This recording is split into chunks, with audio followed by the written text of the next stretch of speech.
જાય બરોબર ને.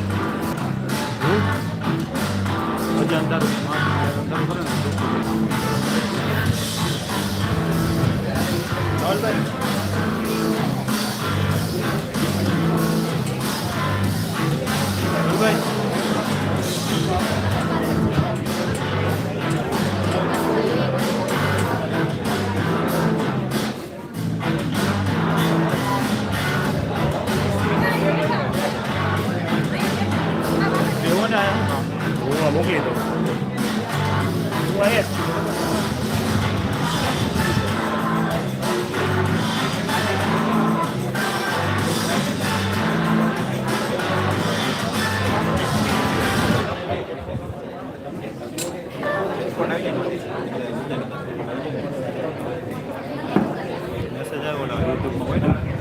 આવી ગયા હું કરાવું છું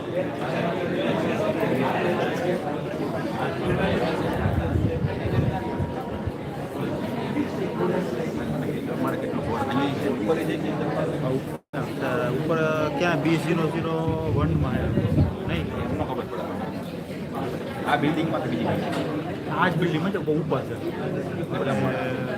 સિવિલ ડિપાર્ટમેન્ટ સીડી ચડો આ બાજુ જાઓ ને આમ સીડી જાય આ બાજુ જાઓ આપણું સક્સેસ બરોબર શેર કરો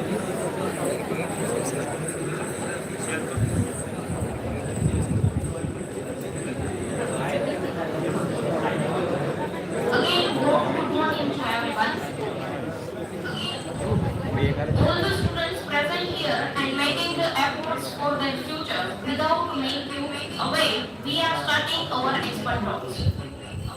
यथाहि एकेन चक्रेण न रथस्य गति भवन् भवेत् एवं रूपकारेण विना देवनं सिद्ध्यति means just like chariot cannot run with only a single wheel, similarly love alone cannot complete this task without efforts. Now I would like to introduce today's chief guest, Dr. Arvind Chaudhary. Currently he is member secretary, Natural Products and Green Chemistry Division, Science and Engineering Research Board, Government of India, New Delhi.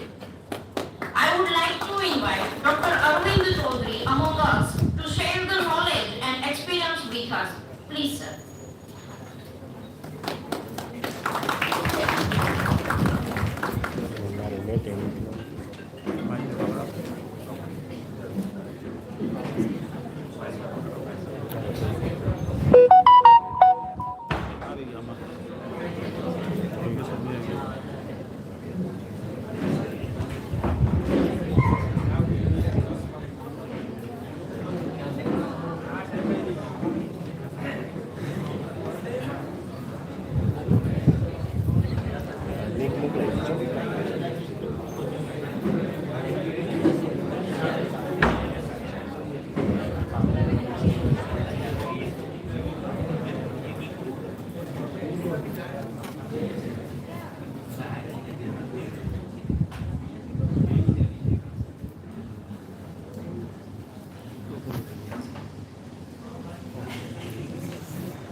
करो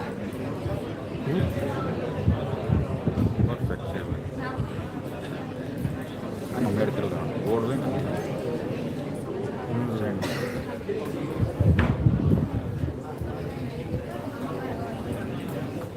देखो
Thanks to again home campus for the nice introduction. I hope that I will see most of you there in the inaugural work. With a short introduction, I would like to say again I am from a funding agency person. who are sitting here, how many are students and how many are faculty? I would like to say the student, please raise your hands.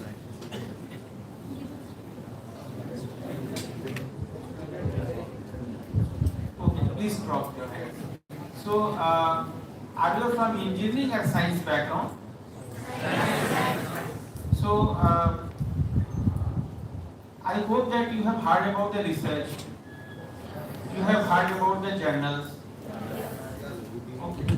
So, basically, the funding agency's duty that he is providing the funding to the different organizations of the country, including all public funded, private funded, universities, colleges, IIT, ISIS, and whatever, many of the organizations. So, and it just contribute the uniformity among the country to provide the funding pattern so that each and every person got opportunity to interact with the research and what's going on in the country. So, the Science and Engineering Research Board is the body under Department of Science and Technology, which is providing fund to organize this kind of conferences, meetings, as well as to support the funding to the different organizations. So I have going to share some of the quick information what's going on in the funding agency and how it is going to help to the different groups among students, faculties, as well as those who are ready to pursue the research career.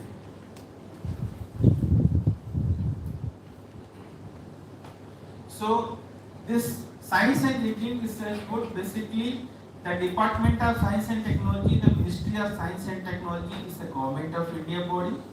So earlier there was a Science and Engineering Research Council and directly under the ministry. So it facilitates the funding grants to the different organizations. So what happened? Government find that in the government system some of the work has been stuck due to financial and administration boundaries, and they have taken decision that it could make a particular body which is solely dedicated to provide the fund to the different organization within the quick time frame. So in the Act of Parliament 2008, they have formed a body that is called like NCIRC. So it have their own financial and administration way, and as I wrote in the third line, it is assembled to achieve synergy between the academic institution, R&D laboratories, industry through multiple programs, seed funding that means to initiate those who are going to initiate the research, fellowships and international collaboration also. And there are many funding agencies, those who are particularly dedicated for different kind of research. For example, I hope that you have heard about the Department of Atomic Energy, Nuclear Work, Department of Biotechnology, Department of CSIR, Council of Scientific and Industrial Research. So, among this one, if you look to the particular, our funding agency, it have a unique thing that is called as the online platform. Among the students also, you can submit your application through proper login, create your login, you can submit your application through the online portal, And if you look to the record, more than 1.8 lakh registered researchers in the portal. It was the data from the previous year. And if you look to the current scenario where we are currently 2023, I hope that it has got more than 2 lakhs. And in the various whatever the program scheme I am going to describe, approx more than 1.9 lakhs proposals we have received when the portal was operating since 2014. So I am going to discuss about the research grant what we have. So now I am going to talk about the front rows. Earlier I have talked to those of the students. So all the faculties, I hope you have heard about the co-research grant. So co-research grant is this is the most competitive grant where a person from 32 age group to start to the 65, 70, they are going to compete. I hope many you have competed. Sometimes it may be unsuccessful, sometimes successful, but the moral story, keep trying, try to figure out the research problem, submit a good project proposal.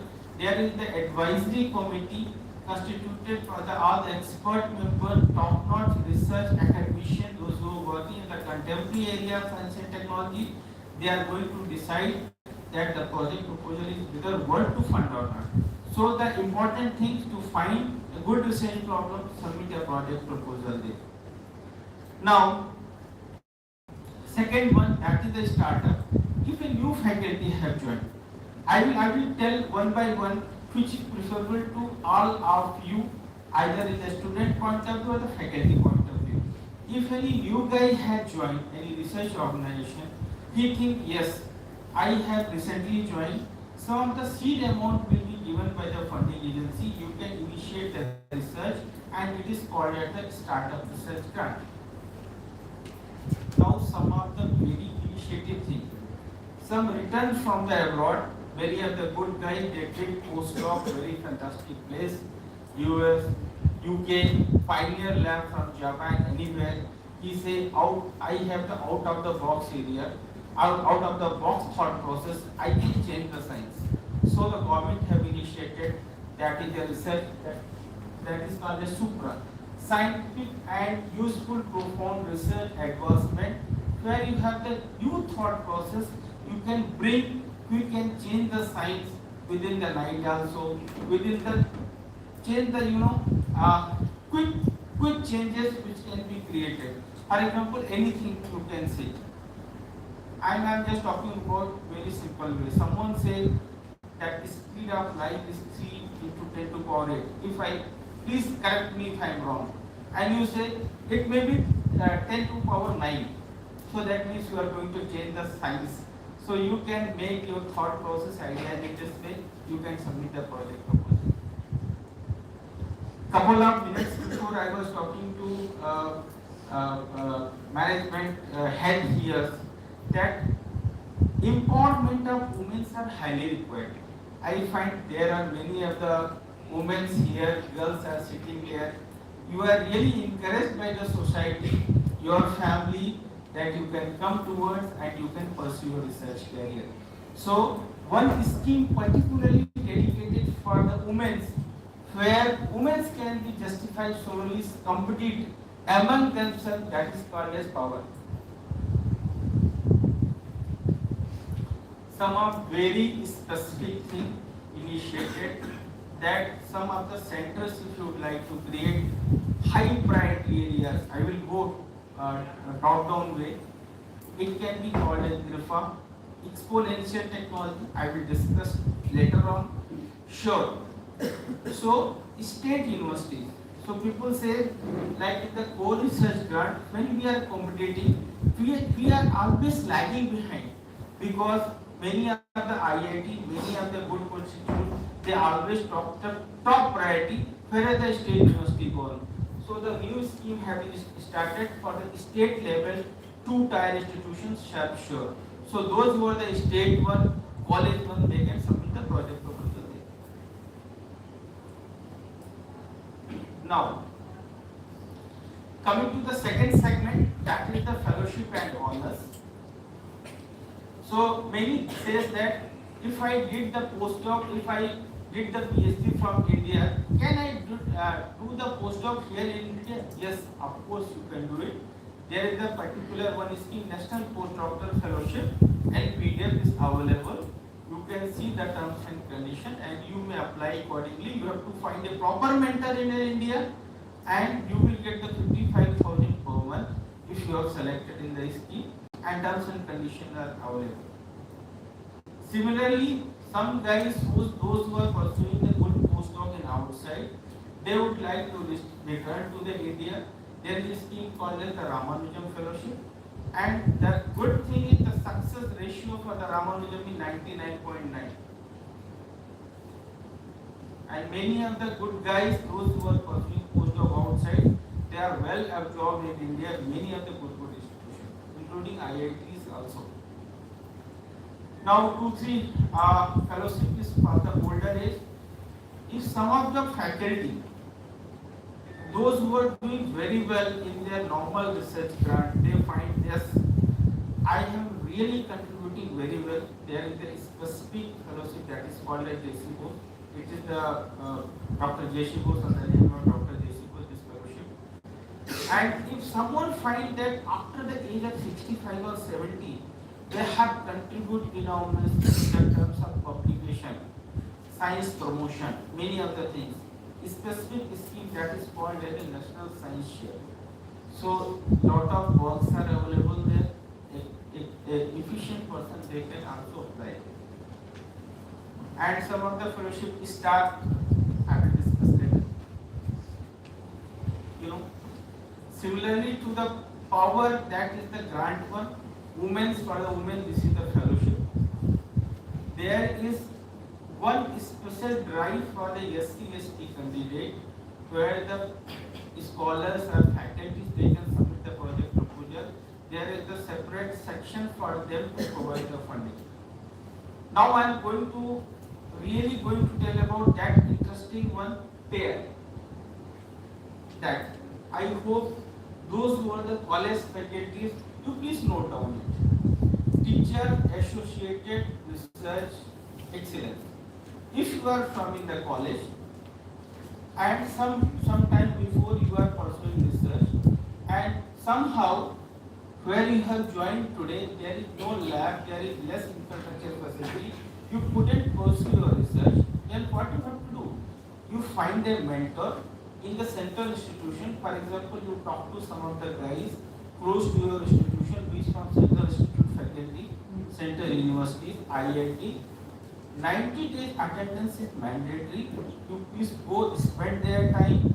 5 lakhs rupees will be given throughout the year.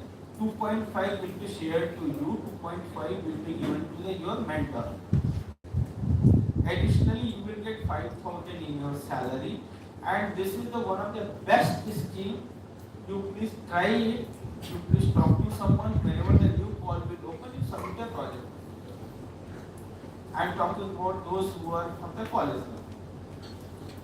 And obviously, next one, with the help of that one scheme, we are here, seminar symposium. So those who are from the different colleges, you can submit a grant there. Seminar symposium, you can get some grant and organize this kind of event. Accelerate we can, for example, I talk about the student, they say that we know the research. For example, you got a new equipment, say how to initiate it, how to calibrate it, how to do the research with the help of this instrument. There is a scheme called Accelerate Weekend. You can make a Karyashala, you can make an exhibition according with the help of that. And that is very important for other student point of view. If you have any of the research paper, you apply through International Travel Support Grant. Government of India will give you fund to attend the conference, go to abroad. Either in terms of oral presentation, either in terms of poster presentation. I want to see any of the new guys, you submit their application, you will get benefited. At least some foreign exposure is required, all of you. Including some of the inter-ministerial activities like imprint, Ministry of MOE, Ayush, different inter-ministerial activities are also going on. And some of the transnational, those who are doing the industrial point of view, NCIRC initiated a fund for industrial research FIRE, and now recently they have made a memorandum with Intel, GE and Applied Materials. And obviously, including this one, transnational, there is 2 more segments, technology and translation, that is FIRE Tetra. Similarly, for the women's one, they have initiated one for the women's Tetra. Those women are doing some translational research, they can apply. International partnerships. So, the first one is called Bajra. I hope you have heard about the Pravasi Bharatiya Divas. So, 4 or 5 years before, it was decided that many of the Indians, those who are residing outside, they are doing very well in the science, they can return back to India, they can serve Indian people also. So our Honorable Prime Minister, they have initiated a scheme that is the Visiting Advanced Joint Research. A faculty in the abroad, he can return back to India and he can teach the research and basic information to the all the any of the affiliated institution. He can teach the classes, he can talk about the research. And then another is SIRE. This is also from the those institutions like colleges, universities. If you have the faculty in colleges or universities and you would like to go to abroad, spend 6 months time there, then with that scheme you can go it there. And you know the advantage is there, the age limit, as well as if you have the least experience exposure to the abroad, you have the higher chance to get to go there. Overseas doctoral fellowship for the pursuing those who are masters there, if they want to go to do the research outside, overseas doctoral fellowship. And you know, the government have initiated very good thing like the ASEAN countries collaboration. That is another good scheme. I will go. I will come next one. So here in the office, I am looking for this scheme. I will just go through because my background is in chemistry. I would like to talk about the chemical sciences. So these are the areas where we are funding. This is only for the top rows I would like to, but anyone can see. We are the funding agency. We are talking about chemical sciences. These are the areas where we have supported. We can see energy, spectroscopy, computational science, supramolecular, the inorganic part. So where it has been supported. The interesting figure. If you look, these all are the states where we have supported the project proposal. We can find it. You look this red color line. Bihar, Chhattisgarh, Himachal Pradesh, Jammu Kashmir, where the research involvement is very less. It has been also been supported. You know, Gujarat also one. So we have supported, and this is the ratio. People have this kind of tendency. I came to know because we are going to the various forums that funding agencies that the disparity that it only in fact the grant goes to only top institution, but this is not true. If you look, 13% goes to the private one, 5% state university, central university 18, IIT 17. So you can say university system is get more benefited than IIT.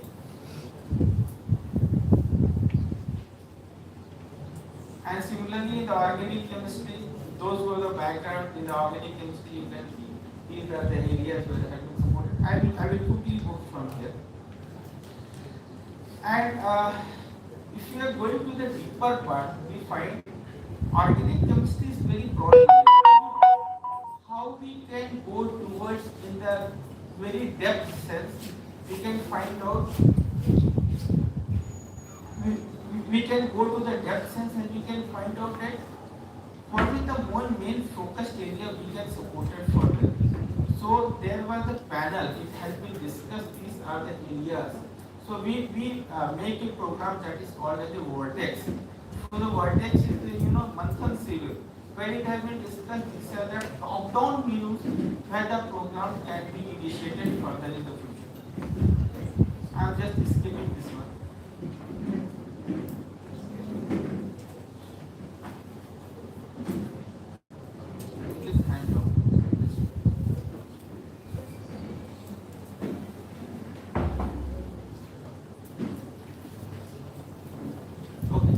So another thing is that is very good. We can find that good number of research has been funded.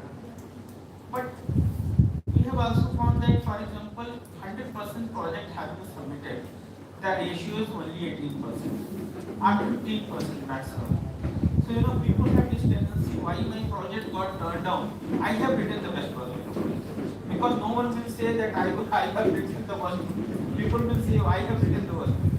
So with the help of many other faculties, those who are the top institution, we did a project writing workshop. And this is Professor Uday Mehta from IC Bangalore, very pioneer person. So we have initiated from the first one from the one college in Delhi before lockdown. So he said that what is the way to write the project proposal, how we can draft the project proposal, because it has been found, the guy just returned from abroad, he had a good thought process in his mind, you know. But while drafting the project proposal, somehow he forget what is the main content. So those who are sitting in the front rows, those who have Govind can say, Praveen can say, those you can say, see, by looking, by talking to someone, those who are the emeritus in their area, you can find out how we can write a good project proposal. So even in the Corona time, COVID time, in the offline, in the online way, virtually we did it, and pandemic time, and you know, this we have reached to the another corner of country, University of Kashmir, in the last year itself. And later on we went to IIT Madras, we did it there. And in the simultaneously we recently we did in Banaras. So our target that people should be more benefited. And these some of the good facilities have been created by, I will not go to the detail here. That is another thing. Centers. So one center, you know that this one DLD is the very fitted disease. I hope those who have the life science background they have heard about it. So we have created a center in IIT Jodhpur. I will not go through very detail. So first drug was created by the funded project by the NCIRC, and the drug cost was very high in the abroad. That was around 20 lakhs, 20 CR, and the Indian manufactured pharma they have made within 5 lakhs. So still. The Science and Engineering Research Board of the Department of Science and Technology (D.Sc.) has funded to develop potential therapeutic leads of Duchenne muscular dystrophy disease through its flagship IRFA scheme, where 3 institutions such as IIT Jodhpur, DART Bangalore and AIIMS Jodhpur are working together. The research team has made significant progress such as synthesis, purification and characterization of bulk quantity of generic version of a neutrophil modulator.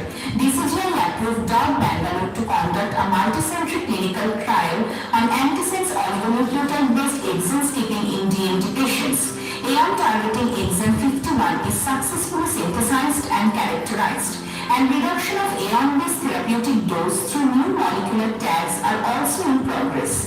A scientific social responsibility social awareness program for DMD was organized at IIT Jodhpur, which includes physiotherapy session, distribution of wheelchair, clinical advice by eminent clinicians. Further expansion of this activity by IIT Jodhpur to each district of Rajasthan has been initiated to reduce the number of patients in future through rigorous social awareness campaign. So basically this video was tagged by the Prime Minister of India, Honorable Prime Minister of India. And you know this is one of the sincere thing approached by the many of the good those who are the top sitting, that this is the one of the good initiative taken by the SCRP, and where this ICMR, many of the funding agencies, they have also appreciated a lot.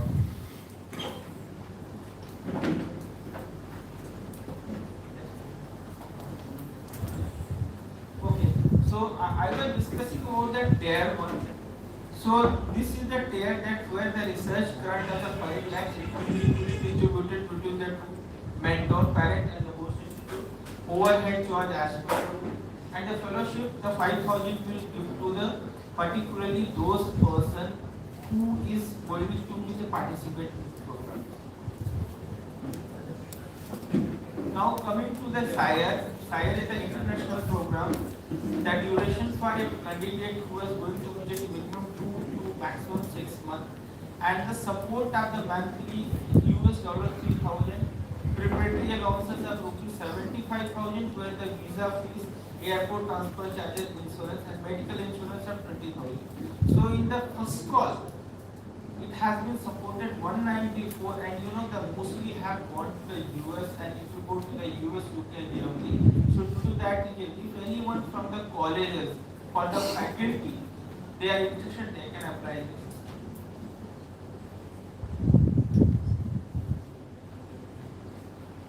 Now, this ASEAN.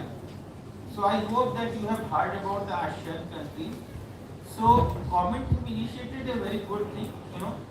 You can make a collaboration, or you can teach to those who are the 10 ASEAN countries like Vietnam, Brunei, Thailand, Malaysia, Singapore. And some of the calls, this is the mobility-based scheme. If you go through the detail, you will there are a lot of perks by going to this kind of scheme. And in this call, just now finished by 31st December, the call is area agriculture, biotechnology, pharmaceutical drug development, and clean energy and systems.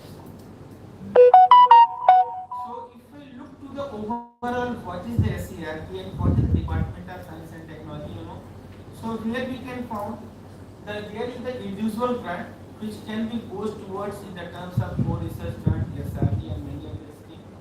And there is some international technology translation to the industry also. Women empowerment, inclusiveness, equity, genderness, and some of the national facilities are created. And for future program, there is a this program international joint call which will be further developed. Someone have asked very interesting question. I was there in this Indo-German meeting, and there were the 24 German delegates just 2 months before they were meeting in Delhi. He said, what is the satisfaction point to the part of this kind of job? I have taken the two examples. These two science papers were published in the last year from the last couple of years. So one is from JNCSR, Kanishka Vishwanath. So Kanishka is my good friend, and he is really a loyal guy, and he is publishing very well. And one is from ICER, one is from ICER Kolkata. His name is Chillamatore. So both guys have published a paper, and they acknowledge the funding agency. Getting science is not a joke in the daily-to-daily basis. And they have published the paper, and they acknowledge, and they put India to the higher top of the level. So this is the proud moment not only for me, but of those who are doing pursuing the research active in this science and technology. And with these words, I would like to thank Sanjay to all of you.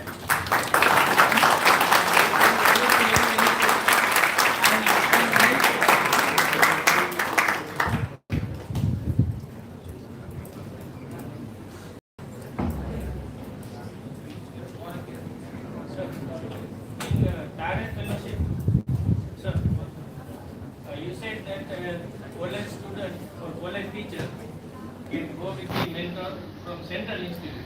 So is there any recognized central institute or Any of the centers? university can participate or not? Yeah, university, central university. Only central university. State university? No. So there was some relaxation they had given in the case of COVID. Now they have removed the relaxation because everything is well past. Most of the sciences colleges, they are directly connected with the university, state university. But the central institution have the more facilities than others. So due to that reason, they say that see, the idea is that you have to leave your boundary. You have to go to the next level. For example, in particular this territory you have learned something. You can move to the next group. You can get some of the information. This kind of exercise. The MLB student, any question, कुछ भी पूछना हो, either Hindi, English, whatever. I am ready to answer.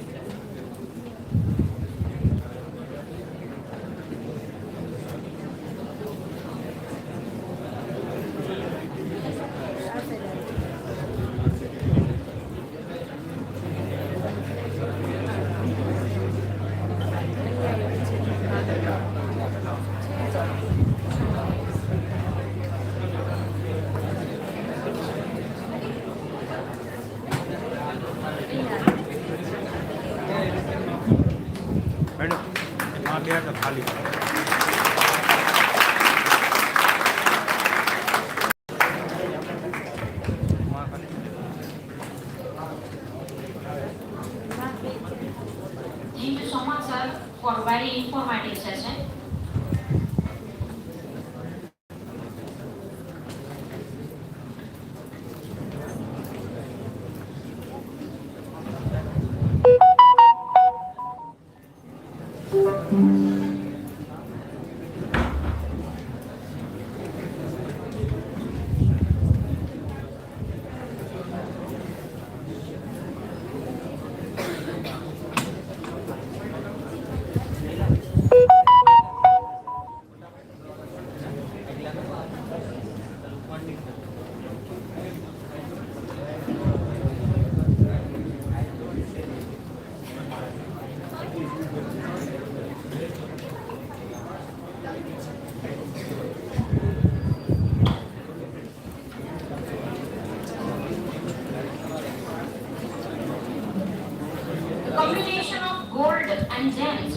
Here we also have such great personalities. As we know, knowledge is power and it controls access to opportunity and advancement. So, when we are here for advancement of our knowledge, I would like to introduce our next expert speaker, Dr. Praveen Surolia. He is currently working as Deputy Director, International Collaboration and Associate Professor in Department of Chemistry, Manipal University, Jaipur. Dr. Praveen Kumar Surolia received his PhD in Chemistry, discipline of Inorganic Materials and Catalysis from Central Salt and Marine Chemical Research Institute, Bhavnagar. He published 43 research papers, 1 book chapter and 1 patent. He was selected for SFI EI Technology Innovation Development Award for postdoctoral fellowship in UCD, Ireland. He received EU FP7 Smart Talk Postdoctoral Fellowship, Ireland, and also IFC SCT Postdoctoral Fellowship, Ireland. He is also winner of Sustainable Energy Award 2013 Research category Sustainable Energy Authority of Ireland. I would like to invite Dr. Praveen Surolia among us to share the knowledge and experience with us. Please welcome.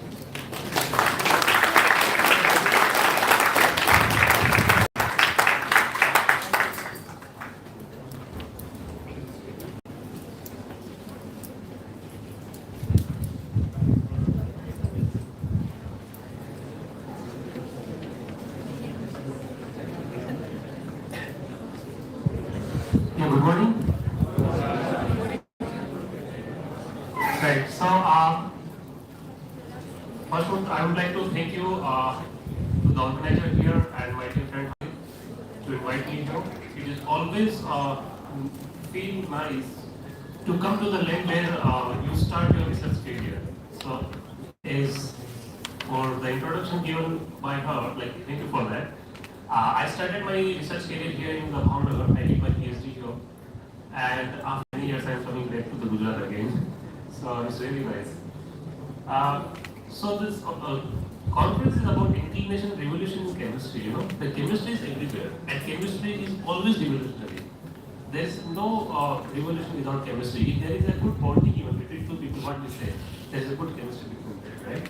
And if somebody is not behaving good, what we say, there is some chemical locha in his mind. This is what right? So chemistry is always there, right?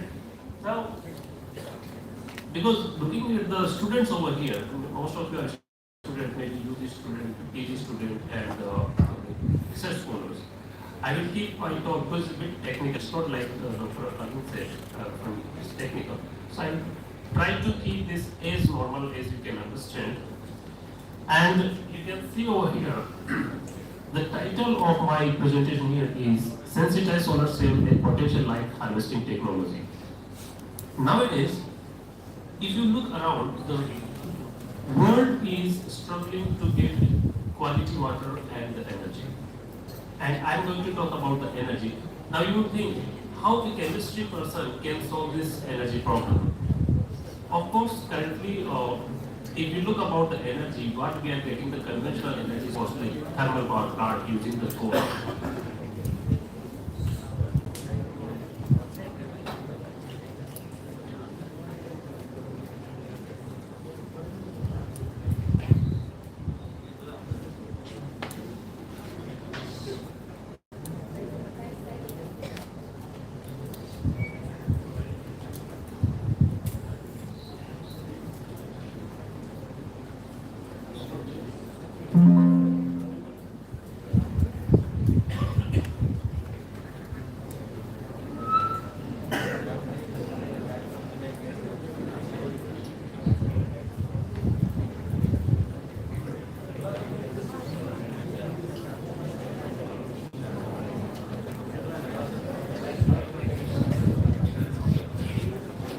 The system is a little bit slow. Now, when we talk about the solution for energy, the sustainable energy solutions are the wind, solar, and like nuclear. And if you look about the prime solution is the solar energy. The only source of the life on the earth is solar energy, right? Because if there is no solar power, no life can survive.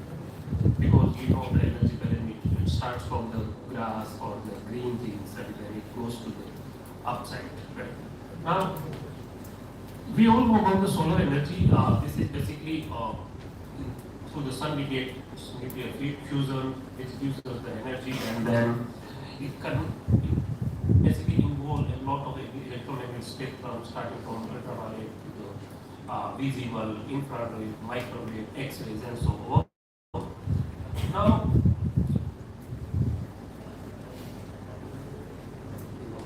just a bit changing here, not changing here. Display. No, but it's not changing over here.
Alright, so the sun is the ultimate source of energy. We can see the fossil fuel, even we keep talking about a lot of the sustainable energy resources or the sources, fossil fuel is still the largest source of the energy. You can see in the diagram over here, out of the top diagram, out of the total energy requirement, the most energy what we are getting from the oil or like any other conventional source like coal and other things.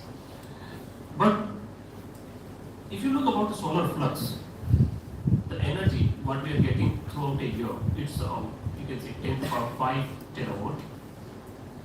If you think about the total requirement of the energy throughout a year, only we can gather or collect the 1 hour solar radiation, only 1 hour solar radiation, that is enough for 1 year energy requirement from the over there on the globe. See, now we know that every place in the earth is not where we can put the solar panels, because more than 75% of the earth is the ocean. You cannot plant any solar panel over there. So if you remove those parts and still you think the remaining part you can cover, it still gives 600 terawatt, and that is 14 times higher, or I think 42 times higher than the second sustainable energy resource, which is the wind. Okay. So you can think what is the scale of the solar flux and that can provide a solution. So what is the task for a chemist or a material science, I would say? The task is creating free electrons using photons, because whenever we talk about the energy of the electron, we have to create the energy, we have to store the energy. Now, as a chemistry person, the research is not always a single discipline person can do. Like from chemistry, we have to collaborate with other departments. The research should be interdisciplinary and multidisciplinary. So whenever you talk about the solution for energy, being a chemist, you have certain knowledge. For the other knowledge, you have to collaborate with the engineers. Right? So it should be multidisciplinary. Now, creating free electron using photon, how can we do this? Can any student suggest how can we do this? Do you have idea about semiconductors? What is that? Anyway, what is semiconductor? You know about the band gap, energy band gap? conduction bands and everything, right? So you have a definition of the semiconductors, metal, insulators, everything, right? So semiconductor is basically where the energy band gap between the valency band and conduction band is appropriate, where if we have a photon of the enough energy which can cover up that energy gap, an electron can jump from the valency band to the conduction band. So the photons, what is light? Light is basically photons, right? A packet of photons coming in every second here. And if we have any semiconductor and we have a photon of the certain energy, which is enough to jump one electron from one electron to conduction bands, we have created electron. And that electron can create a current and we can store it. Now, creation of electron hole also associated with the recombination. Our task is to create electron and hole, and then electron and hole should be separated. But the other one, it also goes the other way around. Electron can clump back to the hole and neutralize. So that is another problem we have to solve. Now, classification of the solar cell, because I am going to basic for the students over here. So the solar devices, what you see nowadays as a solar panel, they are silicon based. Okay, single and polycrystalline silicon cells. So they are first generation solar cells. After that, we have the second generation solar cells where we have silicon of the non-crystalline form as well as thin films like CDT and other units. And then we have the third generation solar cells, which I am going to elaborate here more about the sensitized solar cell technology, which is again classified under the B.Sc, which is called dye-sensitized solar cells, and then QDSSC, quantum dot sensitized solar cells. We have organic solar cells, OPV in short, and then perovskite solar cells, which is the latest one. So, more about these different types of the solar energy, and you can go through this publication we have done years ago. So, what is the limitation of the solar light harvesting? Can anyone tell me any limitation? We know that there are so much solar light over here available. If you go outside, you can see illumination. What is the problem? Clouds, diffuse condition, right? So we are not getting sun consistently. If it is weather is not good, it's a cloudy, sunshine is not there. In the night time, we don't have sun. So that is the one problem. And how we solve this problem? We can create, collect and store. So whenever you see anywhere like solar panels are there, they are always equipped with a battery. So in the daytime, the solar light is converted to the electricity and that is stored in the battery. Okay, so that is the solution. Now, as I mentioned, the first generation solar cells are the silicon based, okay, and they have a maximum possible efficiency is 31%. And in the achieved efficiency, because 31% is the highest possible, right? The achieved so far is 16 to 19% efficiency. I am talking about the panel scale, not a single device. Okay, panel is basically the collection of so many devices when we connect them together. Right? And so 16 to 19% is with the single crystal silicon. 14 to 15% efficiency is the multi-crystal silicon. Similarly, so these are the factors which affect why we are not getting the maximum 31% only, we are getting 14 to 19% only. We have, as I mentioned, the recombination is our problem where electron hormones they are generated, they are joining together back and they are neutralized. Non-adsorption photons, because so many photons are coming in, but all of them are not taken by your device. Contact voltage drop, junction voltage, so there are so many resistance in between the system, so that is the problem. So 31 is the maximum, but we are not achieving that. The second generation, as I mentioned, we have the thin film like CDT, cadmium telluride solar cells, and copper indium gallium diselenite. They have the best lab efficiency so far, achieved is 16.5%. And for the CIGS solar cells, close to 20% is the achieved efficiency. What are the disadvantages for the second stage or second generation solar cells? The large scale production is difficult because of the sophisticated fabrication technology. Whenever we are trying to design panels of these solar cells, we need really sophisticated instrumentation and they are really costly. And on the commercial scale, producer always want which are cheaper in the market. Okay, if it is costly, nobody would buy them. Okay? Second problem is the presence of the rare elements. You can see the rare elements, indium, gallium, they are not abundantly available in on the earth. So that also further enhance the cost. And presence of the toxic elements like cadmium and they are carcinogenics. Okay, so we always try to avoid any element which is not good for the health or they are hazardous. So these are the limitations for the second generation solar cell. So that's why we go to the third generation, which we are going to talk about. They are multi-junction cells, and so our aim is to enhance the electrical performance. Okay, and remove those disadvantages which we have seen in the first generation and second generation solar cells. And the current target is basically to achieve 30 to 60% performance. If we can do that, we have a better solution for our energy requirements. So they are all known as the hybrid solar cell, and this dye-sensitized solar cell is one of them. And it's basically and another solution is the organic cell. And advantage what these third generation solar cells are, they have low production cost. We can make them flexible. Okay, flexible means we can give any shape to them.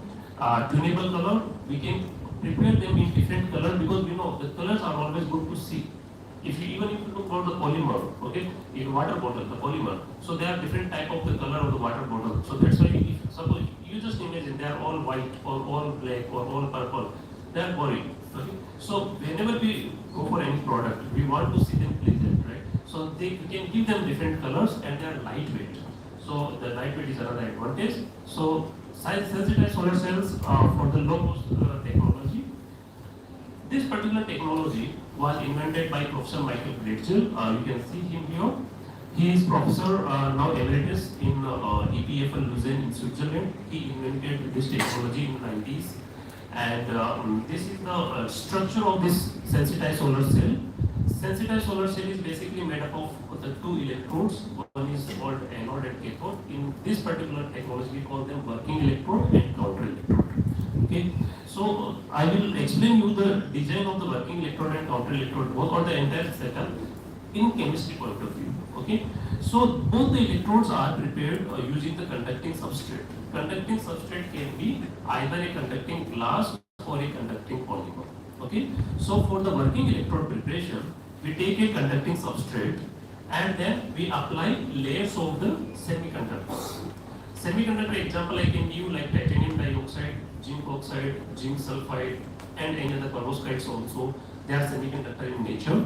So we make, you can see these white things are there, like both stuffs, they are nanoparticles of the semiconductor. So we put these layers on the conducting substrate and then we apply some sensitizer.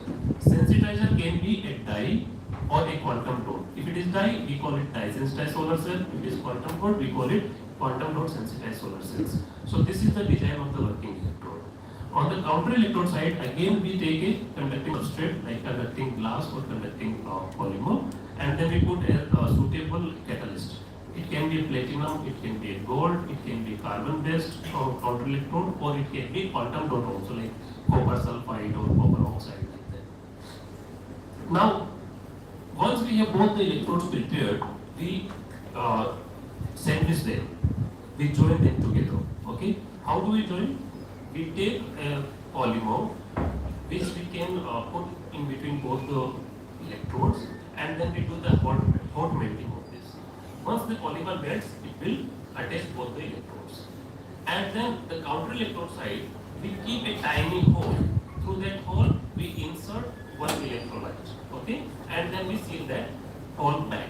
So that is the structure of this. Now how this device works? Okay, the structure of the device is clear. Working electrode, counter electrode, we sandwich them together, and in between both the electrode, there should be a connection. For the connectivity, we add electrolyte. Okay? Now how it works? We know that we have dye. Okay, and either we have dye or the quantum dot. Now every dye molecule has the HOMO and LUMO. Highest occupied molecular level, where we have the electron, and LUMO is the lowest unoccupied molecular orbital. So we have energy gap between them, right? Whenever we throw a light, like solar light comes over there, photons are coming there.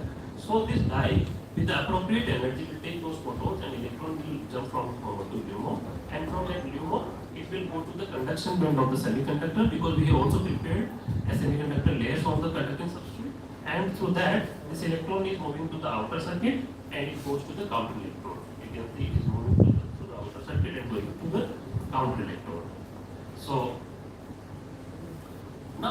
die is oxidized because die has released the electron which is going to the forward direction. The die is, once it releases the electron, it gets oxidized. It should be regenerated. It want to take the electron back. Who will provide this electron back to the die? It is our electrolyte. Our electrolyte is basically iodide triiodide couple. It's a redox couple. So this iodide triiodide, you can see they are converting iodide to the triiodide, triiodide to the iodide. So this redox couple will provide electron to this die. So the die is coming to the original situation. Now once the electron is given to the die through the this electrolyte, now electrolyte needs electron back. So this electrolyte will take this electron from the counter electrode which is coming through the outer circuit. So this is a complete circuit. The die is taking photon, generating the electron going to the conduction band of the semiconductor. So that it is going to the outer circuit to the counter electrode to the electrolyte, and electrolyte is giving back to the die. It is a complete circuit. So this is how we are generating the electricity. Okay. So this is the functioning of this particular technology or the device. Clear? Now, what are the advantages? This is these technology devices are low cost fabrication is possible with them. We can produce mass manufacturing roll to roll. You know, in a lot we can print a lot of these kind of devices. The one disadvantage with the solar panels, what we said, we don't have enough light always. We have cloudy situation. Even this room is, do you think this light is enough to convert the current? No, because this is diffuse light, okay, indoor light. But these type of devices, this third generation B.Sc or the Q-B.Sc, they can use this diffuse light also to convert the current. Okay, so that is the advantage which is missing in the first generation, second generation devices. Okay, now you always think, you never think like we are going to replace the first generation. We cannot replace the silicon.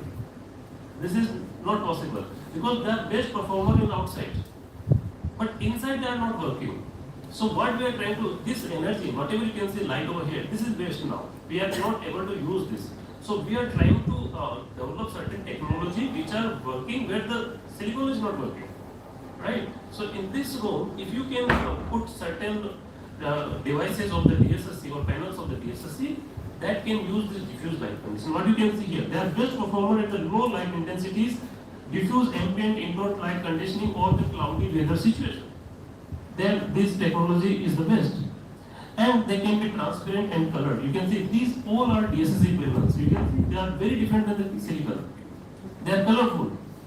Here window, you can see there are a lot of window in this room. So instead of this plain glass, we can put them and we can produce the electricity. So we are not we don't need any extra space. We don't need any extra space, right? These windows are already there. We want to see outside. It should be transparent. So these plain glass can be replaced with these panels. Okay? See, they all are windows. So why we are trying to do? They are also, we can use them wireless sensor like sensor market. As I mentioned already, they can recoup this light which is diffuse indoor situation, and it can generate 50% more power in indoor situation here. So they are the best in the indoor or diffuse condition, not outside of course, but inside or the indoor light condition or the diffuse light condition, they are the best. So this one particular industry, which is called Solar Print Limited, it was based in Ireland and I was there. I was working with this industry also. So they developed certain products. Okay. So there are certain various type of the sensors, like these sensors, so temperature sensors are there. How we are providing current to them? Either we are connecting them to the main switch, or we are using the batteries, right? So in both cases, if we are using the main circuit, we are actually using the conventional energy, which is coming through the thermal power plants. Or if we are using the battery, what is the problem with battery? We are trying to avoid batteries also. Do you know about the e-waste? What is that? The waste, which is like battery or the like electrical appliances, whenever our mobile is damaged or it's gone, we just throw it like that. E-waste, in India we don't mind it actually, but it's a serious concern everywhere in the world, right? We talk a lot about the water pollution, air pollution, that pollution, this pollution, but we don't talk about the e-waste. So battery is one of the major source of the e-waste. We are also trying to remove the battery requirement. So instead of the battery or the direct connection of the mains, we can use tiny devices or tiny panels of this sensitized solar cell technology and put into the or install into the sensors, so that this will produce the energy and provide the required energy or the current to the sensor. So this particular industry was developing this kind of products. Now if you look into the market, amorphous silicon, crystalline silicon, organic photovoltaics, second generation CDD cells, and this first one is the G cell, which we are talking about SSC. There are so many parameters like low weight, low light or diffuse light location, ecologically friendly, indoor application, portable wireless, flexible thin. This will tick all of those requirements. If you look other technologies, they are not ticking all of them. So this is one of the best technology for all these things, wherever if we are looking them. Do you see what is this product? What is this? This is backpack. A simple backpack which you generally use nowadays. Okay? Everyone uses this. Now, everyone also keep the mobile, laptop, everything. Right? You carry to charge your mobile, your charger, for laptop also. Right? On this backpack, you can see this back side. This is the panel. This is the DSSC panel. And this panel is connected with some battery also inside. Power bank. So even if you are not using, your bag is this panel installed in your bag. It is recharging your battery, okay, or power bank. And whenever you need any requirement to charge your mobile also, you don't need to take your charger and put into the lens. If you are suppose you are traveling, where you will find the lens, But this thing, because you have this power bank inside, which is automatically charged through the solar light, you can put your mobile and that's it. So this product is already available in market, not in India, but in abroad, definitely. In India, it's coming soon. Now, so you can say all these things can be charged through this bag. What is this? Lux meter. What is used for? To measure the light intensity, right? Now, generally we put battery in that, but here in this lux meter we don't need any battery because we have a tiny DSSC panel installed in there. What is this thing? It's wireless keyboard. Everyone uses nowadays wireless keyboard, the mouse. We are putting battery in that. Now you see here, this is the DSSC panel. You don't need any battery here. We are removing all the battery requirements. We are removing the e-waste. These are the products. It's not like that we are talking only about at the level of, your basic research. We are talking about the application of that. Basic research is one criteria, but if you can commercialize your thing, that is the best part. Right? There are a few more. This is the remote control. For everything nowadays we use remote. TV for TV, okay. For years we are now using. Nowadays you see the advertisement. You can use AC, of course, fan, ceiling fan. Everything is coming through with the remote control, and every control, remote control use the battery. So use these things. You can see panel is here. You don't need any battery. Okay. So these chargers, these are small things you can design. Okay. Now this remote control, we are never on the roof, right? We are always in our either room or in the hall inside the room, inside the house, right? And we are always having the diffuse light on there. So this technology are best for the diffuse. There are so many, you can design the calculator with this panel. So ground-to-ground production is quite possible. Now key areas of research. The technology we understood as a material scientist or as a student, what is expected from your side? What is the requirement? What is the research game now? Working electrode. Working electrode I mentioned, we have a conducting substrate, then semiconductor, and then the sensitizer. So the working electrode is one, sensitizer is another aspect where we can work, electrolyte part is there, counter electrode is there, and flexible device fabrication. They all are the parts where you can work. So in Manipal we have developed this particular laboratory where we have this all facility. Of course, this is called screen printer. This is screen printer. In the screen printer, we take to prepare the working electrode, we take a conducting substrate as I mentioned, and we then print the semiconductor layer. To make the semiconductor layer, we make a paste of that. So suppose I am taking a titanium oxide semiconductor. So I will make a paste by adding some organic binders and solvents. It make a thick paste. This is the screen. I will put the paste over there. I use the squeezy. So the underneath is my substrate. So the semiconductor will be printed over there. Okay. And then I will sinter it at high temperature like 400 degrees or 500 degrees centigrade just to remove the organic binder. They will burn off. Semiconductor will be remain over there. I also prepare my counter electrode like a platinum on the substrate, conducting substrate, and again I will heat this at high temperature to get the reduced part of the platinum, and that will create my counter electrode. I will sandwich both the electrode using some polymer cascade. I mentioned a polymer. I will hot melt it, and that once the polymer is melted, both the substrate or conducting substrate will be, or electrode will be attached together. Then I will fill the this electrolyte. This electrolyte is filled through the vacuum filling. In the counter electrode side, there is a tiny hole. I will put this iodide triodide redox couple over there. Okay. So the vacuum bag filling will, I will create a vacuum, then I release the vacuum with some pressure, so this liquid will be filled inside, and then we can seal this. So this is how the DSSC looks like. We can see the brown part, the circle part is the semiconductor with some dye sensitizer, like it's a purple color dye, okay? Then the yellow circle around that is the electrolyte, and this is the working electrode, the back side is the counter electrode, this is the complete device. And then we can measure the performance. So this is the solar simulator which gives us the light equally to the sun. What we call it one sunlight, okay? And this is the IV measurement system. I will thank to the NCIRC. They have funded me to establish this facility in my laboratory, and this work was funded by SCIRC only, so we have published this type of works in reputed journals over there.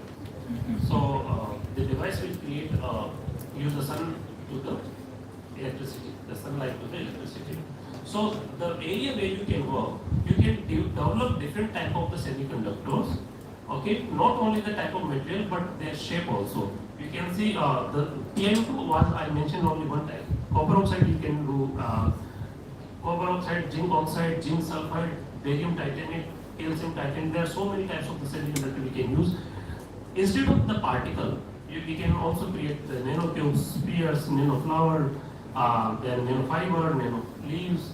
There are so many shapes. The only purpose is to create a better separation of the electron hole so that we can get a better current. So this is one of the work where we used a barium titanate with the cadmium sulfide quantum dot. It was the quantum dot sensitized solar cell. And with this barium titanate, we could get better result than the TiO2. The TiO2 we could get only 0.7% performance, but the barium titanate with that we could get 1.26% performance. Similarly, you can also think about the how different type of the material you can design. As I mentioned, sensitizer, the dye is basically colorful always, right? Because they response in the visible range, 400 to 800 nanometer. Now, when we talk about a particular dye, it responds to the particular type of wavelength of photons. Okay, we can create or design certain type of sensitizer which can absorb photon of the maximum wavelength. Okay, once we have the maximum absorbance of the photon, we can have a better chance to convert them to the electricity. So this type of sensitizer we can design, and we have to try more. That is one of the research area. Okay. And we prepared. We are also working on this type of the dye. We are working on the silicon dye, silicon-based dye. So our performance was also quite similar to the best fitted dye, which is N719. This N719 is basically ruthenium complex dye. Okay. So the problem with the ruthenium complex dye is it's best performing, of course, so far, but it only responds to a particular wavelength, okay, and also it involves the ruthenium. So can we remove this power of the using this metal, the rare metals, to the sensitizer? So as a being chemistry student or chemistry faculty person, you can, if you are working in the field of synthesis new molecules, you can work in the same. Yes, similarly, you can also work on the quantum growth area. Okay. So I will skipping quickly through because it's almost half an hour. Now, after the semiconductor and then die, we can also work to design new type of the electrolyte. In the electrolyte section, you might have seen this was a liquid electrolyte, right? And it contains so much solvent. The problem is when we set these two electrodes with the polymer and filling the liquid electrolyte in that, and then we are back sealing the hole so that the electrolyte remains over there. But this sealing failure may be there. There can be a sealing failure. The sealing failure can be due to the not proper handling during the sealing, or it could be due to the solvent itself in the electrolyte, because solvents are always trying to evaporate, at a certain temperature, and that pressure, that will create a vapor pressure, and that vapor pressure will damage the sealing. Once the sealing is damaged, the die performance or the device performance will goes down. And another problem with that is once the sealing failure is there, the moisture and air will go inside the device, and that will retard the performance. So generally, so this is the liquid electrolyte. Inside you can see there. So we need to work on where we can remove this liquid electrolyte with either solid electrolyte or quasi-solid electrolyte, so that the dependency on the liquid side is less. Okay. So there are many people who are working. We also worked on certain this area. So when we added used succinylnitrile. So when we added succinylnitrile, in the common part is that acrylonitrile is used to prepare this electrolyte. But when we use the succinylnitrile, the liquid electrolyte converted to the quasi-solid, and the life of the device increased. A little bit we actually compromised with the performance. You can see here, with the liquid we could get about 6% performance, but with this quasi-solid we could get 5.2. So the area of research is now, we are trying to go from liquid to the quasi-solid and the solid electrolyte, so that we are removing this sealing failure and this performance should not go. But the thing is, here in our work, we designed something, but the performance went down. So the idea is going liquid to the quasi-solid or solid, but do not compromise with the performance. So we need to work on the design and develop new this type of electrolytes. And we also worked on the graphene and carbon nanotube based electrolytes also. There also we got certain success. Now, as I mentioned, one of the key problem is once the sealing failure happens, the air and moisture goes in the device, and this air and moisture always reduce the performance, always. Recently, we have designed certain type of electrolyte which actually perform better when there is a presence of the air and moisture. So when we measure the performance of the device in presence of the air, it was higher. And when we remove the air by purging some kind of, the inert gas like argon and so when we remove the moisture and air, actually performance went down, and when we again allowed the air to go in, performance increased. So this phenomenon is exactly opposite what we have seen in the conventional DSC devices. Okay, so this is also one type of the new electrolyte we have developed, and this is going to be submitted soon. And we also got one project based on this idea by the NCIRC, and we are now working on this and trying to explore more about this electrolyte. And the final part where you can work as a material scientist or the chemistry person, you can work on the counter electrode. Right now, the commonly used counter electrode is the platinum based, and platinum is quite expensive, you all know that. And platinum is good with the compatible with the iodide triiodide couple redox mediator or the electrolyte, and with the N719 or maybe any other ruthenium complex based dye. But this platinum counter electrode may not be compatible with other sensitizers and other type of the electrolytes like quantum dot sensitizers. So we have to find out other type of the counter electrode other than platinum which are more compatible with the other sensitizers and other electrolytes. Okay.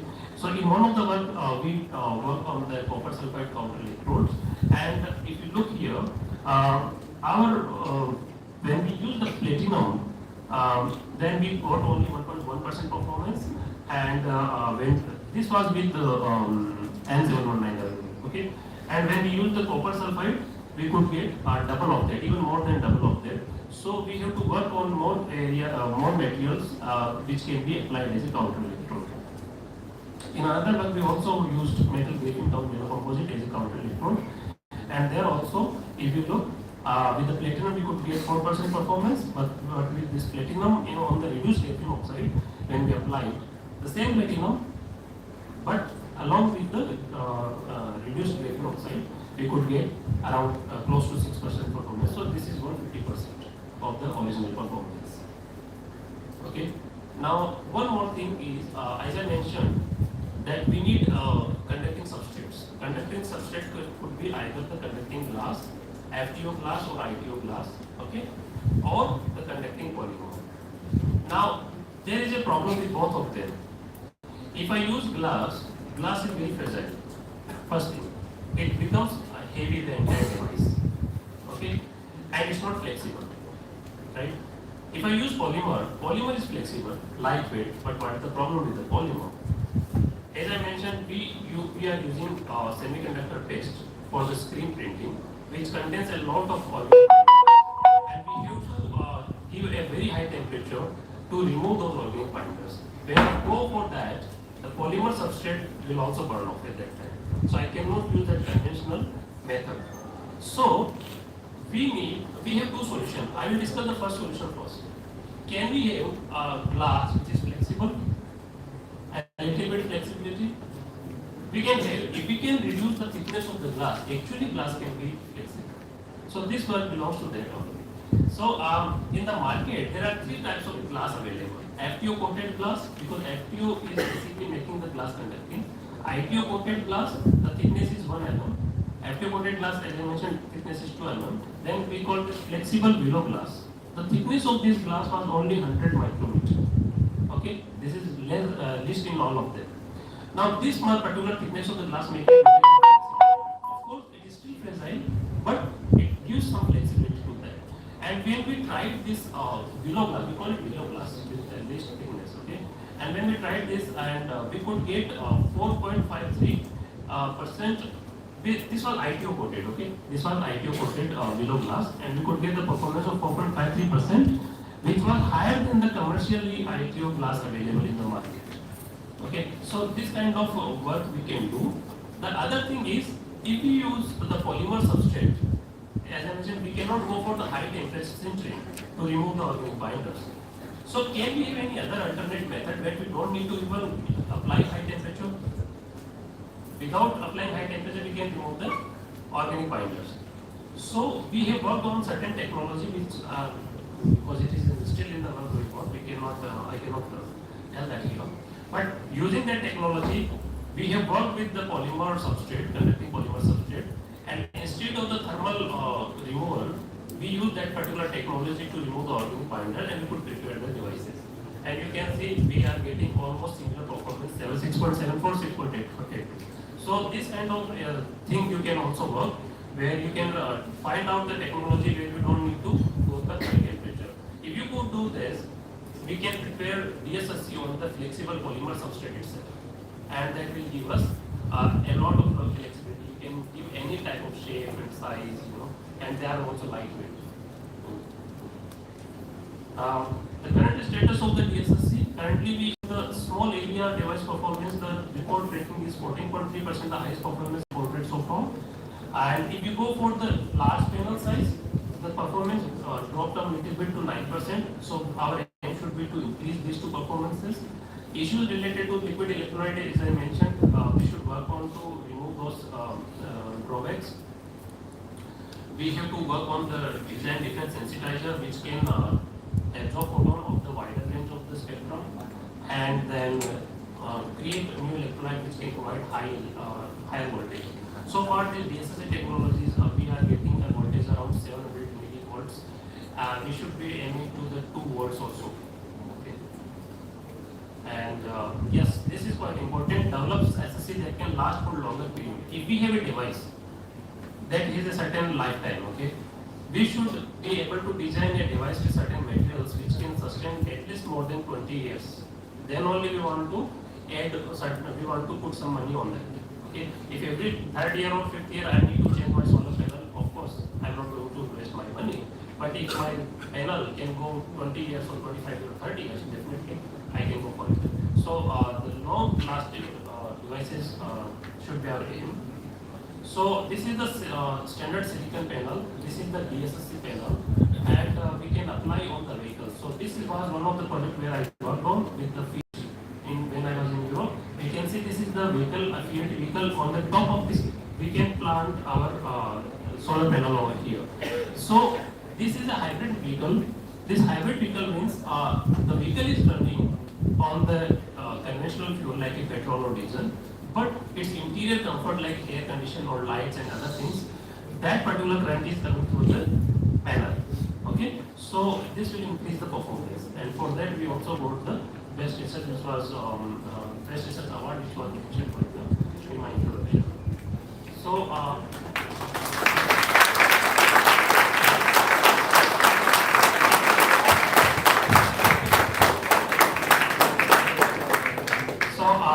this is the campus where I am currently working, Manipal University, Jaipur. Okay.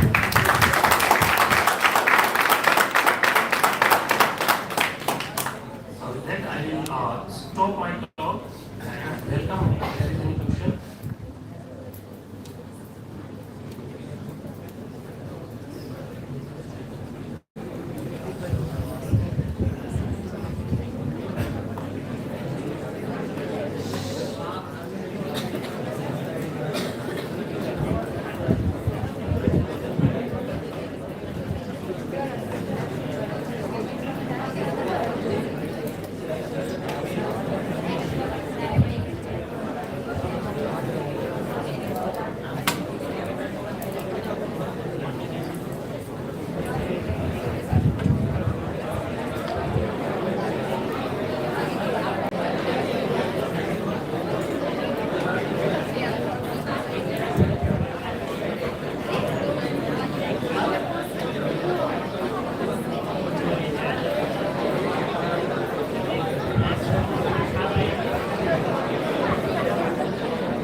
Introduce you to Dr. Govind Sethia, our next speaker. Due to some inconvenience and he has to be in some other meetings, he will continue the session. After that, you will have a lunch.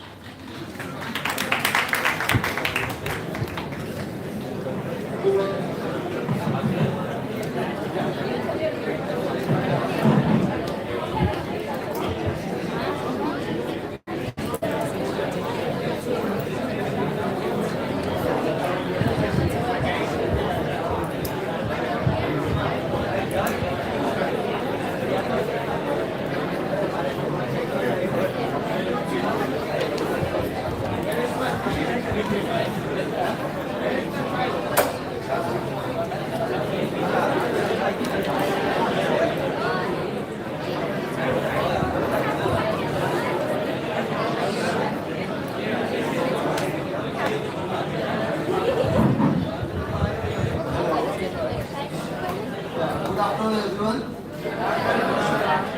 So, here I am going to give some talk on the circular economy, and before that, my friend Dr. Praveen has come. We talk about dye-sensitized solar cells and their applications, and there is a lot of chemistry in that one with a lot of material research. In this talk, we will not talk about chemistry and materials, we will talk about money. Okay? How you can make money, how you can make business, how you can get an application, and how you can bring prosperity through chemistry, and we will have some examples.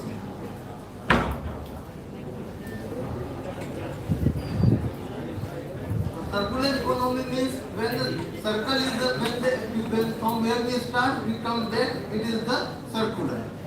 So So there is a huge problem regarding the waste utilization or the waste problem.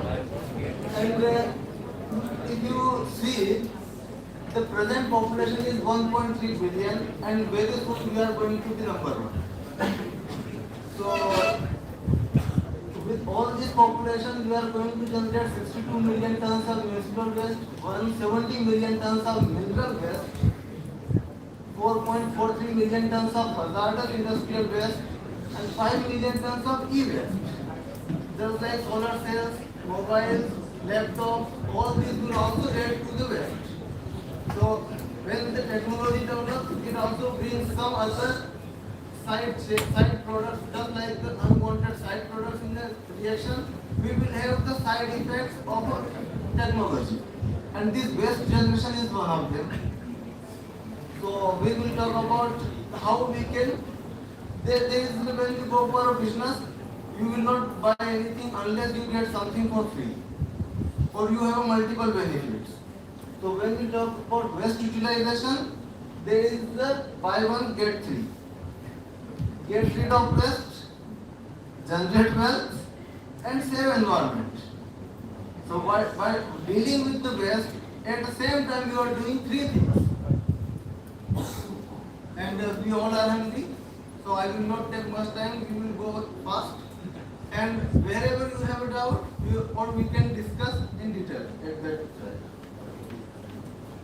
So waste, just like material has three states of matter, waste also has three states of waste, in solid, liquid and gaseous form.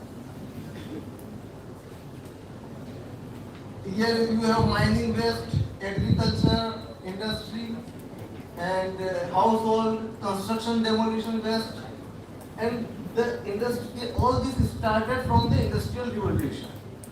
So in the 18th century, at the time of industrial revolution, the human activities increases and the waste increases. So here is the culprit. सब इन्होंने किया है और waste का भी problem इन्होंने दिया है, तो आगे आप बताएंगे कि ये और क्या करेंगे. Waste management, there are few things. Either prevent, develop a technology, no waste, or reduce, improve a technology, decrease the waste. Recycle, have a waste, cycle it. Recover, if you cannot recycle, recover something which is valuable. Nothing is possible, then go for disposal. So this one is the least preferred option. And waste with the application is a resource, while the resources without technology is a waste. If you have a technology, then waste will be a resource. If you do not have a technology, then even the resource is a waste. So it depends on how you can develop a technology, and technology will come out of the science.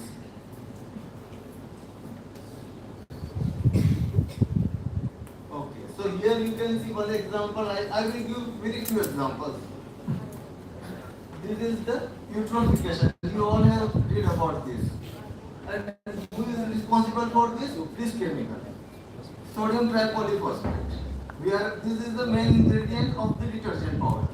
And because of this eutrophication, algae grow, water purity goes down, and it is not fit for the application.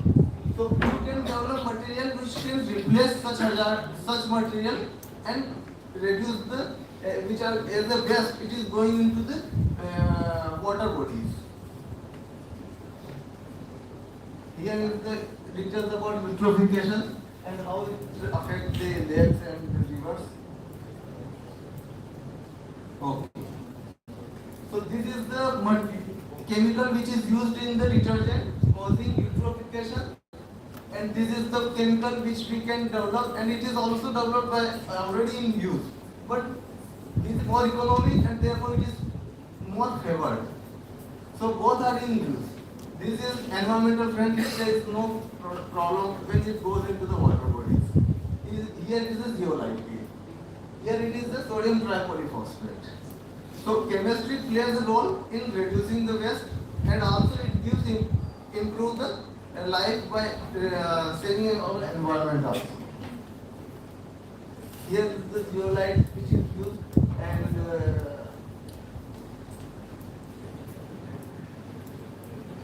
if you see here, the other North America, Western Europe, they are using most of the zeolites in their detergent. Here is the India with very small proportion of zeolite is used in detergent. Why? Because that organic sodium tripolyphosphate is economic in comparison to zeolite, and we are governed by the economics. If it is a cheap, then only it will be commercialized, and if it is commercialized, it will not get market if it is expensive. Always preferred one is low value, and therefore technology is required.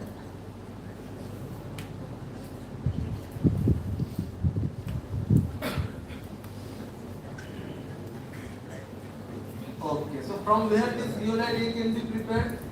Zeolite A is a sodium aluminum silicate. It is only in alumina, silica and alkali. Only 3 chemicals. This zeolite has a pore size of how much size? 0.4 nanometer. And here your hairs having a thickness of 40,000 nanometer. So this material is having such a small pores, have sodium ion in those pores. When it was added into the detergent, sodium is exchanged with the calcium and hardness is removed. And this is the role of this material in the detergent. And therefore it is added into the detergent. This material, we have developed this material from the West. So here in next slide we will go that how we have earlier developed and transferred this technology. So this is chemistry. Okay, I will skip this. Kimberlite diamond mining west at Patna. So with every mining, there is west. And in diamond mining, you can see 10 carat of diamond, 100 tons of solid waste. And all these waste are piled up near the mines. So it will. It is not a problem with only waste creation. A huge amount of dent is unused because of this waste. The material, this waste has silica. It has a lot of silica. The silica can be extracted and it can be used for the zeolite preparation. So here is the mining sites. You can see here. And if you think that diamond mining is a very good business, NMDC reported 27 crores of loss in 2016 for diamond mining in Patna district of Madhya Pradesh. So केवल हीरे में ही पैसा नहीं है, उसमें भी घाटा हो सकता है, छोटी छोटी चीज में फायदा हो सकता है. तो अपने आसपास कोई छोटा चीज भी दिखे तो उस पर भी इन्वेस्ट कर सकते हो. Okay, these are diamond mining and here it is the waste. Main thing is that the waste is a silica rich and silica is the component of zeolite. So we have developed a technology using this kimberlite waste and bauxite waste and prepared zeolite. This is the aluminite. This is the red mud. Basically bauxite residue. After extraction of aluminium, this kind of sites are all visible everywhere where there is a aluminum refinery, means bauxite.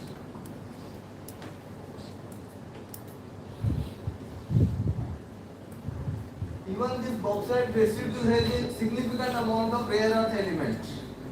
If they can be extracted, it is another business. And this bauxite is present in Junagadh also. Gujarat is rich with bauxite mineral and Junagadh itself has a bauxite. It is not maybe not exploited properly, but it has the mineral.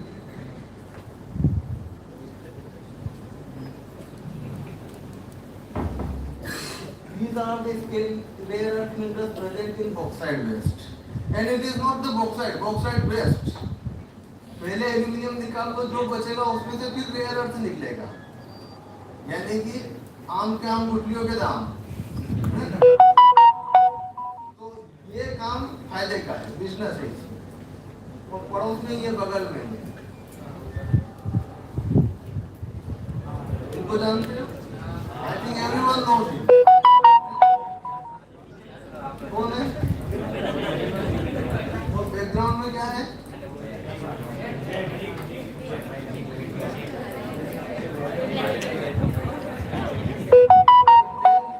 Fighter plane which he is flying with 21 biceps.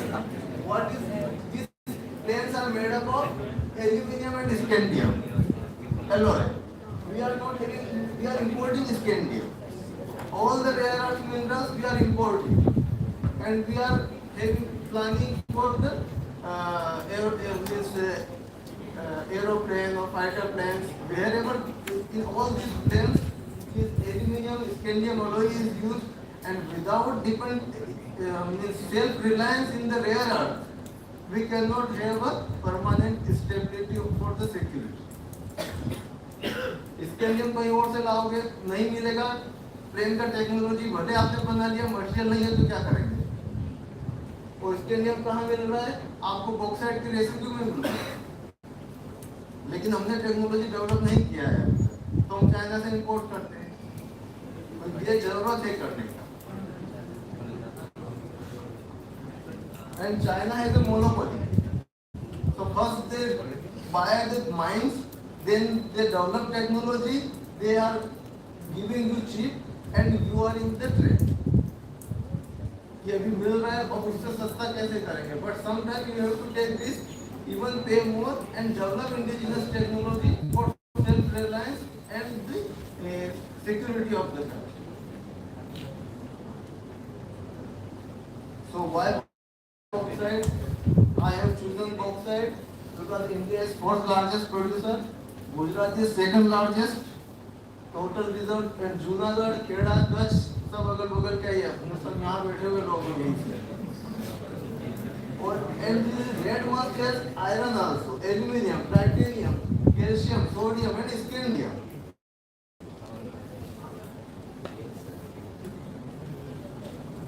So here we have done some studies on the residue, and we published that one also, that scandium can be extracted. And this is detergent grade zeolite A, which is prepared from the bauxite, aluminium from bauxite, and silica from kimberlite waste, diamond mining waste. ये थोड़ा सा chemistry में दिखा देते हैं आपको। ये zeolite is a crystal, cubic crystal, ACM images. So it is a perfectly cubic crystal, and when we do research, we develop the material in different shapes, size, and morphology, and also enhance their properties. So here you can see that how crystals are growing, how the material is forming. You can see beautiful crystals, one inside the other. They are just budding from each other, and this is the crystal growth, and this is the same material, okay, but the growth of the material is different. ये बूंदी का लड्डू है, okay, लेकिन ये nano particle है, और ये बूंदी का Laddu ACM electron microscope के अंदर ही दिखता है। तो खाना है तो आपको इतने लेवल पे जाना पड़ेगा। अभी प्रोडक्शन ऑफ जियोलाइट है, क्योंकि ये टेक्नोलॉजी हमारे सीनियर ने दिया हुआ है जियोलाइट का, तो हमने वो बताया है। But other zeolites are also very important, and we can prepare those zeolite also, because raw material is same, silica, alumina, and alkali, and we have prepared another zeolite also. Next slide I will come there.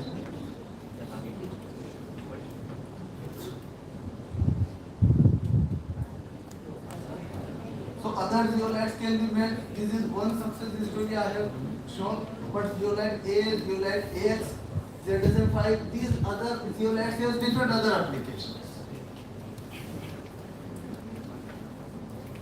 And similarly, Haber-Bosch process, ammonia synthesis, lot of gases as unreacted gases are released in the environment.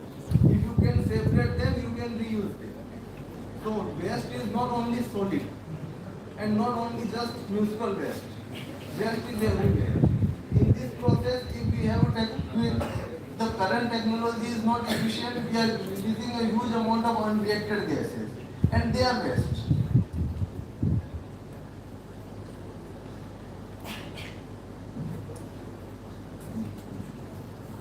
This is about this process.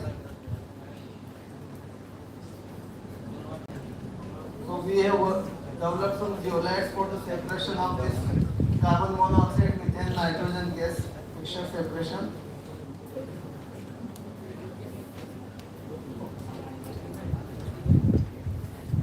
Okay, and similarly for gas separation also zeolite is used. And here is the main, I will come to next slide. Zeolites for air separation. Oxygen concentrator. A lot of noise during the COVID for this material. And this is the oxygen concentrator. Inside this column there is a zeolite. And this name of this zeolite is zeolite X. This one. Prepared from the same waste. And it can generate oxygen and which can save the life. So the only thing during the COVID, we does not have technology for this grade of zeolite X. We have the zeolite X available in the market, but the quality is not good enough for the air separation application. So recently we have developed this material and also filed a patent for this. So the thing is that you can use raw material from anywhere and you can go for application.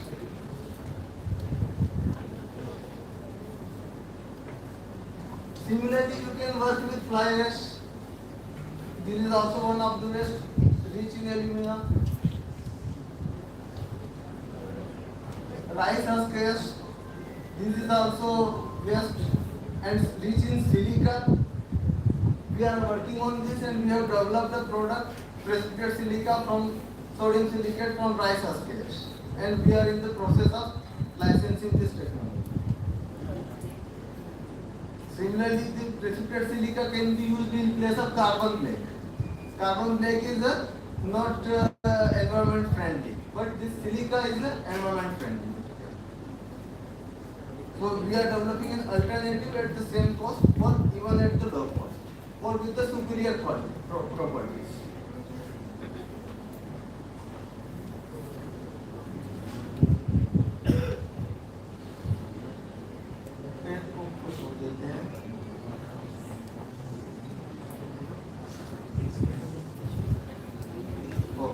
So similarly, this lot of work on the waste has been done at Junagadh, and a lot of work is already in progress also, and different scientists are working on such problems. There are some of the success stories: zeolite from kimberlite, aluminum chloride from bauxite, nitrogen phosphate, PCC, precipitated calcium carbonate, and this calcium carbonate from carbide lime waste. All these are waste. And recently we added zeolite X or oxygen concentrator from the waste.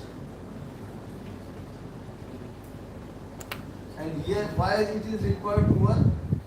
What you can see here, a beautiful glacier. Okay, in 1941. Again the same beautiful glacier with minor changes. Balcony से लिया हुआ photo है. This is the glacier monitoring station. They have taken the photos in 1941 and from the same balcony they have taken in 1950. You can see that the lake is forming there. And now in 2004 again. So now it is a beautiful lake. Okay, so glaciers are not melting, they are completely now converting. Okay, and there is a need to work on the environment. And working on environment means work on the waste. Because whatever you are dumping as a waste is the culprit, it is creating the problem. चलो, रेलगाड़ी थे, वहाँ गए, solar panel पे आ गए, ठीक है? बैलगाड़ी से चलते हुए कार में गए, फिर electric vehicle, and now planes with solar beams. Wherever you go, all these technologies are generating waste. So science, different industrial revolution, different kind of waste, and sustainable science and technology के लिए क्या चाहिए? Technology should be inversely proportional to waste. Waste को कम करने का technology चाहिए. बढ़ाएगा तो कुछ दूसरी प्रॉब्लम लेके आएगा. एक प्रॉब्लम कम होगी, दूसरी सामने से आएगी. और ये है, तुमने दर्द दिया, तुम ही दवा देना. तो हमारी सबकी जिम्मेदारी, अब आप साइंस के स्टूडेंट हो तो हम यहाँ अकेले नहीं है, ये तुम्हें भी आप सब भी शामिल है. Thank you.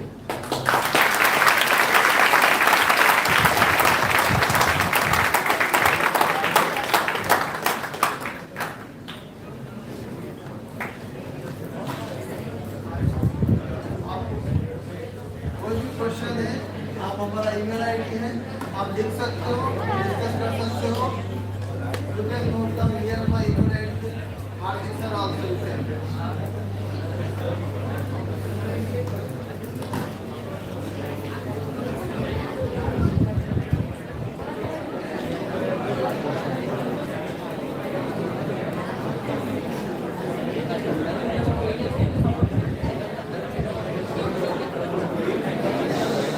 Thank you so much, sir, for a very informative session.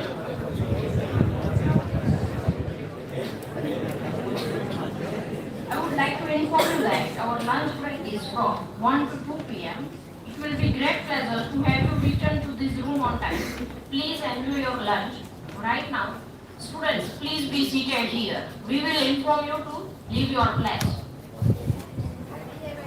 Only faculty members and our guests.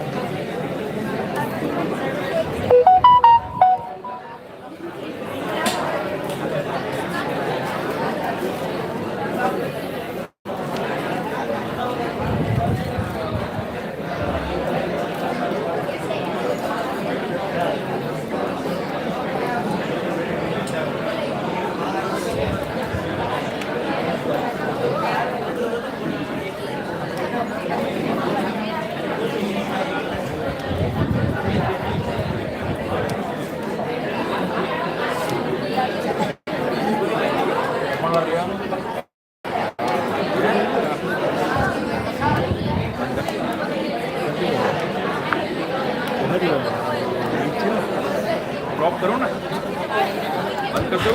हाँ, भले.